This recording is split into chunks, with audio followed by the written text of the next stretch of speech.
Hey guys, welcome back to our channel. In this tech tutorial, we're going to reveal to you how you can center texts vertically and horizontally in your Microsoft Word document really quickly.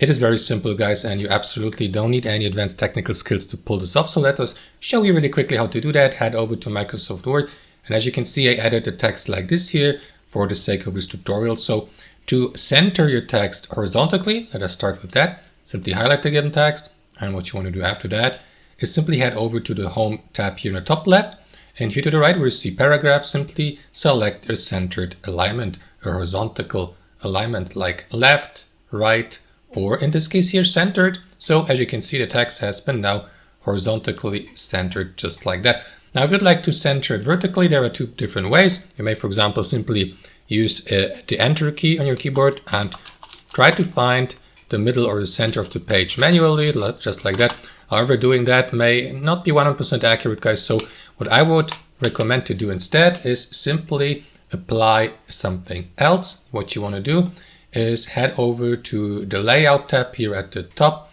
And what you want to do after that is select margins from the left-hand side here and select custom margins from the bottom of the drop-down menu. And here inside that window, switch from margins to layout. And last but not least, select the page layout here, the vertical alignment. Switch from top, which should be on default, to center and confirm by clicking on OK here. And that is going to center your text vertically here on your page. And that's basically it, guys. That's how it works in practice. I hope you enjoyed this video, got some real value from it, and we see each other in our next video.